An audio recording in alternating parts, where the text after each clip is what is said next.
Sir నమస్తే sir Ramprasad గారు. నమస్తే అండి విష్ణు గారు. సార్ రాంప్రసాద్ గారు, ఈ మధ్య ఈ సోషల్ మీడియాలో, యూట్యూబ్లో కానీ, ఫేస్బుక్లో కానీ ఈ గ్యారెంటీడ్ ఇన్కమ్ మీద ఫ్రీక్వెంట్గా చాలా వీడియోస్ వస్తున్నాయి. అండ్ మా టీం కూడా అడిగారు, అన్న విష్ణు అన్న ఇట్లా గ్యారెంటీడ్ ఇన్కమ్ మీద చాలా రెగ్యులర్గా వీడియోస్ వస్తున్నాయి. అండ్ రాంప్రసాద్ గారి ద్వారా ఈ గ్యారెంటీడ్ ఇన్కమ్ గురించి డీటెయిల్డ్గా, ట్రాన్స్పరెంట్గా, క్రిస్టల్ క్లియర్గా వారి ద్వారా ఒక వీడియో చేయించగలరంటూ మా టీం కూడా నన్ను రిక్వెస్ట్ చేశారు. అండ్ ఇవాళ మా టీం రిక్వెస్ట్ మేరకు అండ్ మన ఆడియన్స్ కొరకు ఈ గ్యారెంటీడ్ ఇన్కమ్ గురించి మీ విశ్లేషణను తెలియచేయగలరు. గజం కేవలం 500 రూపాయలతో 1210 గజాల భూమి కేవలం 6 లక్షలు మాత్రమే. ఇట్స్ వెరీ క్లియర్గా సార్, గ్యారంటీడ్. ఖచ్చితంగా ఆ టైంకి కాస్త మనీ క్రియేట్ అయితే అది గ్యారంటీడ్. ఓకే, కొందరికి ఇవే సరైన ఆప్షన్ కూడా. గ్యారంటీడ్ ఇన్కమ్ మాత్రమే సరైన ఆప్షన్. ఎవరా కొందరు? ఇప్పుడు ఇందాక మనం ఒక వీడియోలో గత వీడియోలో మాట్లాడుకున్నాం, Indian senior citizens are living poor dying rich అన్నాం కదా. అటువంటి వాళ్ళకి భయంతో బ్రతుకుతారు కొంతమంది, మా జాబ్ ఎన్నాళ్ళు ఉంటుందో తెలియదని. వాళ్ళకి వేరే ఇంకొక ఇన్కమ్ క్రియేట్ చేసుకుంటే గ్యారంటీగా వచ్చేది ధైర్యం ఇస్తుంది, దానివల్ల ఆరోగ్యం వస్తుంది, దానివల్ల హ్యాపీగా ఉంటారు. ఎటువంటి రిస్క్కి లోబడకుండా మీరు అనుకున్న ఫ్రీక్వెన్సీలో మంత్లీనా, క్వార్టర్లీనా, హాఫ్ ఇయర్లీనా, ఇయర్లీనా ఒక ఫిక్స్డ్ అమౌంట్ వస్తే అది గ్యారంటీడ్ ఇన్కమ్. దానికి చాలా మార్గాలు ఉన్నాయి, అన్నీ కూడా మనకేం తెలియదు. అందరికీ తెలిసింది ప్రాచుర్యంలో ఉన్నది ఫిక్స్డ్ డిపాజిట్. ఓకే, బ్యాంకింగ్ వ్యవస్థను నమ్ముకొని బ్యాంక్లో పెట్టుకుంటే అతను మీకు ఇస్తాడు, పోస్ట్ ఆఫీస్ ఇస్తుంది ఎంఐఎస్. ఓకే, ఇప్పుడు కొందరు సుకన్య, పీపీఎఫ్ అంటే అవి కూడా గ్యారంటీడే కానీ ఫిక్స్డ్ అయితే కాదుగా రిటర్న్. ఇప్పుడు సుకన్య సమృద్ధి 9.2లో ఎక్కడో స్టార్ట్ అయింది, ఈరోజు 7.8కి వచ్చింది, 7.6కి వెళ్ళింది. మళ్ళీ ఎలక్షన్ ఇయర్ కాబట్టి 8, ఎలక్షన్ ముందు అన్నీ బాగుంటాయి, అది 8కి వచ్చింది. మళ్ళీ 7.6 వెళ్ళిపోతే తప్పేం లేదు అది. ఓకే, ఇవి గ్యారంటీడే అంటే గ్యారంటీడే, రిస్క్ ఫ్రీ, బట్ రిటర్న్ అయితే గ్యారంటీడ్ కాదుగా వాటిలో.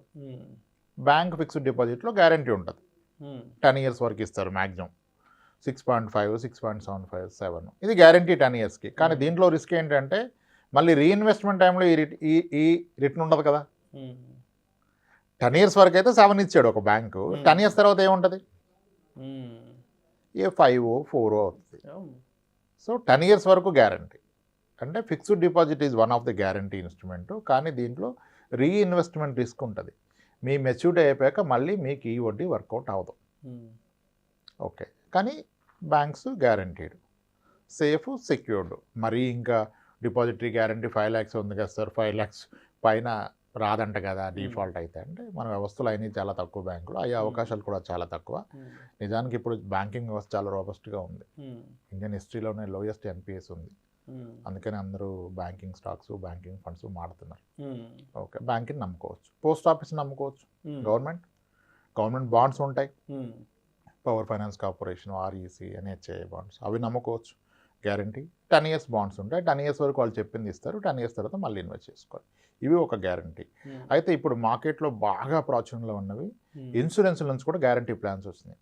ఇన్సూరెన్సెస్ నుంచి కూడా గ్యారంటీ ప్లాన్స్ వస్తున్నాయి. నిజానికి అవి కూడా గ్యారంటీ ప్లాన్స్ అంటే ఇప్పుడు మిడిల్ ఏజ్ వాళ్ళు, యంగ్ ఏజ్ వాళ్ళు ఇప్పుడు ఒక 10 ఏళ్ళు కడితే తర్వాత నుంచి అంటే టిపికల్గా 12 years కట్టండి, 13 years నుంచి 15 years కట్టండి, 16th year నుంచి గ్యారంటీ. మీరు కట్టిన దాని మీద ఇంత మార్క్ ఇస్తామన్నారు, which is no doubt guarantee. ఎందుకంటే ఇప్పుడు ఈ ప్రొడక్ట్స్లో వాళ్ళు మీకు ఇవ్వడం స్టార్ట్ చేశాక అది నెక్స్ట్ 30-35 years వరకు గ్యారంటీ ఇస్తున్నారు. మీకు బ్యాంకింగ్లో అంత గ్యారంటీ లేదు కదా. గ్రోయింగ్ ఎకానమీలో రేట్ ఆఫ్ ఇంట్రెస్ట్ తగ్గుతాయి. ఇప్పుడు 7 ఉన్నది, 10 years తర్వాత ఖచ్చితంగా 5 or below ఉంటుంది, 4కి వెళ్ళిన ఆశ్చర్యం లేదు. మరి 20 years తర్వాత 3కి వస్తుంది కదా. కానీ ఇన్సూరెన్స్ ప్లాన్స్ ఏం చెప్తున్నారంటే, ఇన్సూరెన్స్లో 2 అండి మళ్ళీ గ్యారంటీ, యాన్యుటీ ప్లాన్స్ వేరు, ఈ గ్యారంటీ ప్లాన్స్ వేరు. Annuity exact fixed, first guarantee plans మాడుతున్నాం.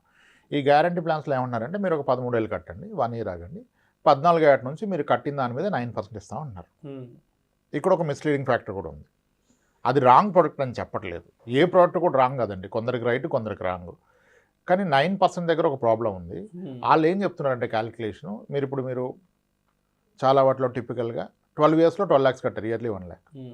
ఆయన ఏమంటాడు, ఇంకా 12 years 12 lakhs కట్టారు కదా, అక్కడ నుంచి మీరు కట్టిన దాని మీద 9% అంటాడు. అది ఇంకా నెక్స్ట్ 30 ఏళ్ళు ఇస్తాను, 30 ఏళ్ళు అయిపోయాక మీరు కట్టింది వెనక్కి ఇస్తా అంటాడు. మనకేం చెప్తాడు, బ్యాంక్లో వచ్చేదానికంటే ఎక్కువ కదా, బ్యాంక్ 6 కదా, ఫ్యూచర్లో తగ్గుతుంది కదా అంటాడు. అది నిజమే, కానీ అక్కడ 9 ఎలా వస్తుంది, నేను కట్టింది 12 ఇయర్స్ పడుకోదు కదా, అది కూడా పార్టిసిపేట్ చేయాలి కదా, అది కూడా పెరగాలి కదా. సో ఎఫెక్టివ్గా మీరు క్యాగర్ లెక్కలో చూస్తే 6.25 వస్తుంది. మీరు అప్పటి వరకు కట్టింది 6.25లో పెరగ్గా అప్పుడు మొత్తంగా ఎంత కూడుకుందో దాని మీద 6.25% ఫర్ ద నెక్స్ట్ 30 years ఇస్తారు, which is an excellent product. Okay. And another great thing about ఈ ఫిక్స్డ్ గ్యారంటీ రిటర్న్ ప్రొడక్ట్ ఏంటంటే అప్పుడు వచ్చే ఇన్కమ్ అనేది మీకు ట్యాక్స్ ఫ్రీ. సెక్షన్ 10 కింద ఈ గ్యారంటీ రిటర్న్ ప్రొడక్ట్స్ అన్ని ఇన్సూరెన్స్లో కొన్నప్పుడు ట్యాక్స్ ఫ్రీ.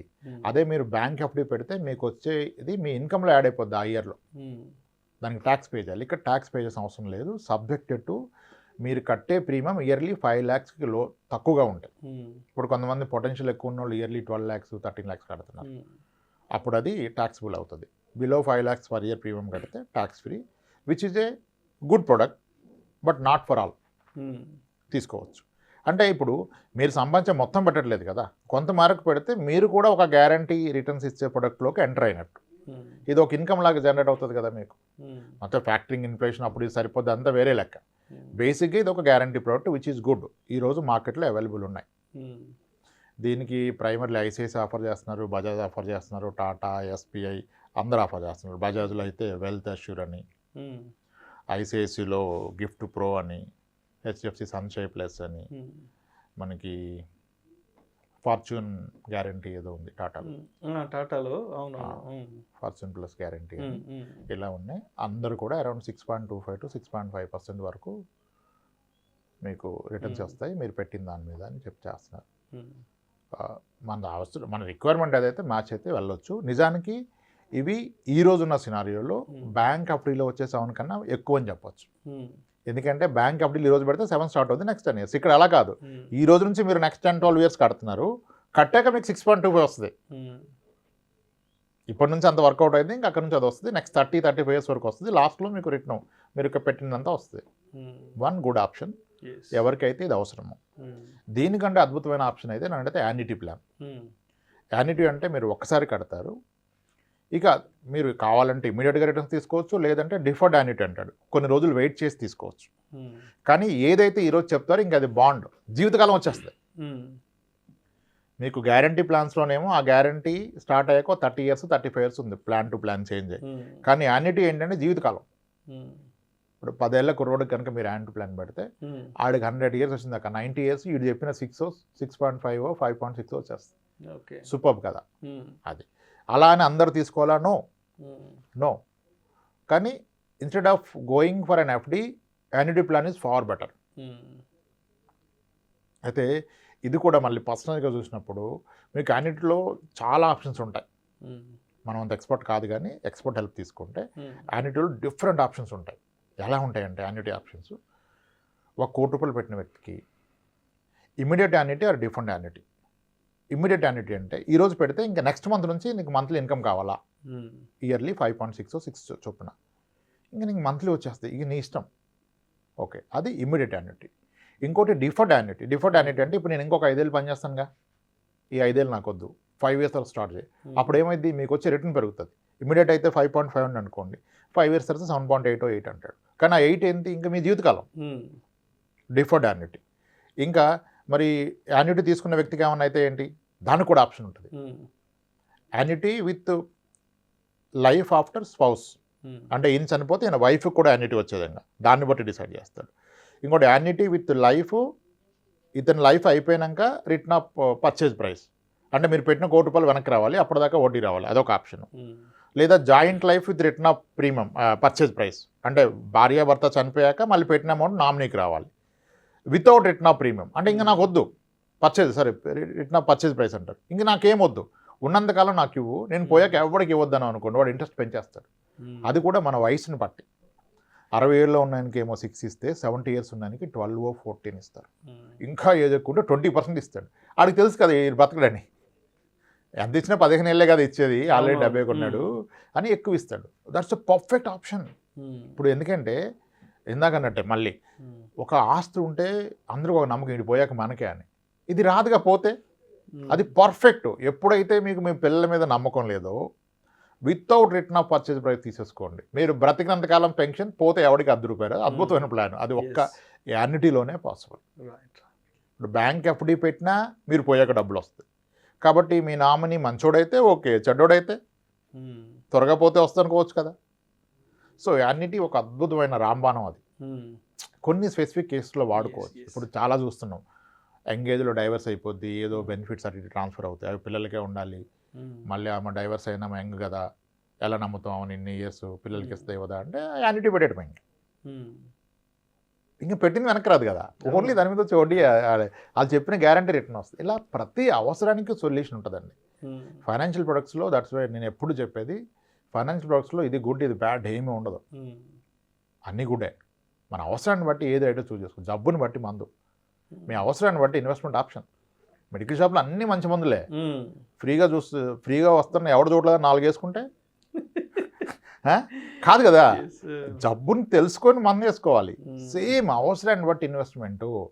ఇండియన్ ఇన్వెస్ట్మెంట్స్లో అందరూ ఈక్విటీ మ్యూచువల్ ఫండ్స్ మారుతున్నారు కదా, స్టాక్స్. వీళ్ళు ఎంత చెప్పినా ఇప్పటికీ ఫిక్స్డ్ ఇన్కమ్లో ఉండేదే almost 70% of the public money ఇది ఫిక్స్డ్ ఇన్కమ్. ఫిక్స్డ్ ఇన్కమ్ ఇచ్చే భరోసా వేరు. అయితే ఇది కూడా ఒక మనిషి అర్థం చేసుకునే దాన్ని బట్టి. మళ్ళీ ఇక్కడ చాలా కాన్ఫ్లిక్ట్ ఉంటుందండి. అదేంటి మ్యూచువల్ ఫండ్స్ లాంగ్ టర్మ్లో 12 ఇస్తుంది కదా, ఎస్టబిలిటీ పెడితే అది గ్యారంటీ కదా, అంత డిఫరెంట్ స్టోరీ. అది అర్థం చేసుకునే వ్యక్తికి, అందరికీ కాదు కదా. నేను భయపడుతూ పెట్టేది ఎంత గొప్ప రేట్ని ఇచ్చినా అది సరైన ఇన్వెస్ట్మెంట్ కాదు. నువ్వు భయపడితే నీ ఆరోగ్యం పోద్ది కదా, ఇంకెందుకు. సో అలా ఈ గ్యారంటీ రిటర్న్ని, ఫిక్స్డ్ ఇన్కమ్ కానీ యాన్యుటీ కానీ చాలా ఆప్షన్స్ ఉన్నాయి. మన అవసరాన్ని బట్టి మనం చూజ్ చేసుకోవాలి. ఇవి మంచివని దూకడం కరెక్ట్ కాదు, ఇన్సూరెన్స్లో ఏది పెట్టినా కరెక్ట్ కాదంటే అది కూడా కరెక్ట్ కాదు. అంటే ఒక ఏజ్ గ్రూప్కి ఇన్సూరెన్స్ క్లబ్ అయిన ప్రోడక్ట్ కరెక్ట్ కాదని చెప్తాం. ప్యూర్ టర్మ్ తీసుకోండి అది ఇది అని. కానీ హయ్యర్ ఏజ్ పీపుల్ ఇన్సూరెన్స్ లేకపోవటమే right when you are senior citizen. Insurance ఉంటే నీ రిస్క్ నువ్వు కొనుక్కున్నట్టే. 60 ఏళ్ళు వచ్చి ఆదాయంలో నుండి ఇన్సూరెన్స్ ఉండకపోవడం ఉత్తమం.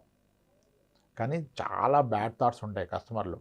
టర్మ్ ఇన్సూరెన్స్ చెప్తే 35 ఏళ్ళు అతను, సార్ మా ఫాదర్కి ఏమైనా వస్తుందా టర్మ్ అంటాడు. నాకు కోపం వస్తుంది, అన్నీ వస్తాయి, చాలా కోపం వస్తుంది. ఎంత దర్జమైన ఆలోచన రాని దాన్ని అడుగుతాను. Term is for the income earners. హెల్దీగా ఉండాలి, ఇన్కమ్ ఉండాలి. అతని ఇన్కమ్ ప్రొడక్షన్ ఇస్ టర్మ్. ఆయనకి ఇన్కమ్ లేని ఆయనకి ఎందుకండి, అంతే కదా. పెద్ద వయసు కదా సార్, ఏమన్నా అయిపోతే డబ్బులు అంటే చాలా మందికి ఉంటుంది 60-70%. ఎవరికాడు నేను మంచి అందరు చెడ్డోడు అంటారు. కానీ సినిమాలో కూడా ఇలాంటి సన్నివేశాలు చాలా ఉంటాయి. అది నిజం, చాలా నిజం.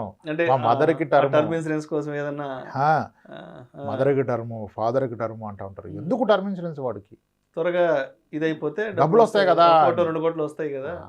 అది చూడండి, అందుకనే సో ఆలోచనలు అర్థమైపోతున్నాయి కదా అసలు, అంతే కదా. కాబట్టి ఈ annuity plans, fixed income plans good for certain people. Me next తరం మీద నమ్మకం లేకపోతే వీటిలోకి మోయిపోండి. ఇంకా గోల్లేని పని, మీరు ఆవిడ మొహాన్ గిరవాడు కొట్టచ్చు, ఏది కావాలంటే అది.